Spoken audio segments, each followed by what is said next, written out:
Hello students, in this video we will discuss physical and chemical changes involve energy change. There is a change in energy when a physical or chemical change occurs. Energy usually in the form of heat. So heat is either taken in means absorbed or given out means evolved. And on the basis of this we have two types of more changes. First is exothermic change and second is endothermic change. Now exothermic change, a change in which heat is given out, where we have a exit of heat, so heat is given out. So a change during which heat is given out is called as exothermic change. Now endothermic change, wherever we have a heat taken in. Okay, so endo means in, so a change during which heat is taken in is called as endothermic change. Now there are many changes which are neither exothermic nor endothermic. For example, formation of heterogeneous mixture, like when we mix sand and salt together, or when we mix sand in water, no heat is given out, neither heat is taken in. So we say here we have a neither exothermic change nor endothermic change. Now we are going to study how energy change in a physical change. So for this we have example of changes in state. We know solid changes into liquid upon heating, liquid changes into vapor upon heating. So in both, that is in melting and in boiling, there is absorption of heat. Heat is taken in. So we say both are endothermic changes. Now on the other side, we know when we cool, vapors can be changed into liquid, and liquid upon cooling changed into solid. So in both, heat is given out. Heat is given out. So we say this freezing and condensation both are exothermic changes. To understand this, we have one activity. For this, we will take boiling water in a mug and cold water in a bowl. And we will hold this bowl over the mug. Now you'll see steam coming out from this mug will condense over here. Means when it will come in contact with this bowl, it will condense, and after some time you will feel that this bowl become warmer. Now why this bowl become warmer? Because see, the heat of the water vapors will be transferred to the cold water, and because of this the water inside the bowl becomes warm. Now why energy change in a change of state? So to understand this, you all know kinetic energy possessed by molecules of a substance is different in different states. We know kinetic energy lowest in solid state, because in solid state molecules are closely packed. Here we have a less movement. Higher in liquid state, because here we have a little bit space, so movement is here, and kinetic energy is energy possessed by particles due to motion only. And highest in gaseous state, because here molecules, or we say particles, move freely. So see, whenever we have a change in state of matter, there is change in kinetic energy.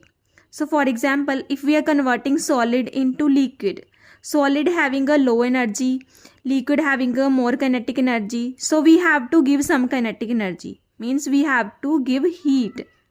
So there is a change in energy. Same way, if we are converting liquid into vapor, then liquid having less energy, vapors, that is the gaseous in state, so having a more energy. So we have to give some energy so that molecules will get that energy and change into vapor state. Same way, when we convert vapors into liquid, vapors having more energy, liquid having less energy, so extra energy will be given out. Accordingly, there is a change in energy. Again, when we convert liquid into solid, solid having less energy, liquid having more energy, so extra energy will be given out. Accordingly, we have a exothermic and endothermic reactions. Energy change in dissolution. Many substances evolve heat, whereas some substances absorb heat when we dissolve them in solvent. For example, when we dissolve glucose in water, then glass will become slightly colder, because heat is taken in when glucose dissolves in water. So here we have a cooling effect. Or when you put some amount of glucose on your tongue feels cool. Why so? Because glucose dissolves in the moisture of the tongue and absorb all the heat. So due to absorption of all the heat, your tongue feels the cooling effect. On the other hand, if we talk about bathroom acid, that is the concentrated hydrochloric acid, when we add this acid to water, then heat is evolved. That is, heat is given out. So we say it's an exothermic reaction. Now, why energy change in dissolution? We know when we dissolve a solute in solvent, solute particles break up and they hide themselves in the intermolecular space of solvent molecules. Now this affects the motion, because if they hide themselves in intermolecular space, then accordingly we will have a less intermolecular space in solute solvent mixture. Now see, as the motion is affected, so the kinetic energy of molecules will also be affected. Why so? Because kinetic energy is energy possessed by molecules due to motion. So see, we know kinetic energy dependent on temperature. So as we have a variation in kinetic energy or change in kinetic energy, so there will be absorption or evolution of heat. So we say there is a change in energy.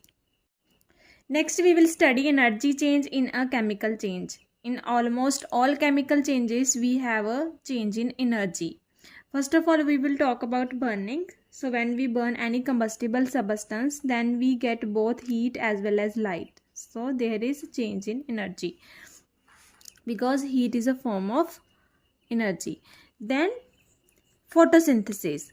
In photosynthesis, we know green plants prepare their food from carbon dioxide and water using sunlight.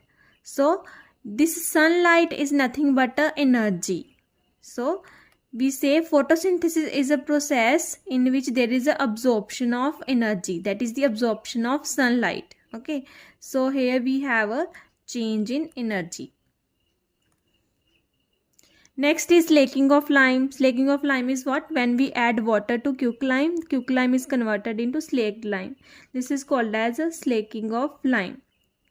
Now see beta, when we add water to quicklime, it's converted into slaked lime. Along with this we will get heat. So here we have a evolution of heat. Heat is given out. So we say it's a exothermic change. Now why energy change in a chemical change? We all know chemical change is a change in which we get new substances, and new substances we call product molecules and the old substances we call reactant molecules. Now reactant molecules break up to form product molecules. Now if we talk about reactant molecules and product molecules, they have different energies. So if energy of reactant molecules is large while of product molecules is less, then we say we have a surplus of energy. Surplus means we have a more energy for reactants, less for products. Now the extra energy will be then given out. If we have a surplus of energy, then extra energy will be given out. Accordingly, we will have a exothermic change. And if we have a less energy of reactant molecules and more energy of product molecules, then we have a deficit of energy. So accordingly, energy will be taken in. So accordingly, we will have a endothermic change. Okay, so this is the reason that why energy change in a chemical change, because we have a different energies for reactant molecules and product molecules. Next topic is energy requirement for the completion of a change. Now beta, first of all, if we talk about endothermic change, we know it's a change in which energy is taken in. So we say endothermic change continue only till energy is pumped. So when we stop giving energy, then endothermic change will not occur. For example, solid melts or we say liquid boils only till it is heated. Same way, reaction between nitrogen and oxygen to form nitric oxide, highly endothermic, and it takes place only in the presence of electric spark. When we will not have electric spark, then we will not get nitric oxide from nitrogen and oxygen. Okay. Next is exothermic change. Now we know in exothermic change heat is evolved, that is heat is given out. Okay, so it appears that in exothermic changes energy should not be required. Energy should not be required from outside, but this is not true.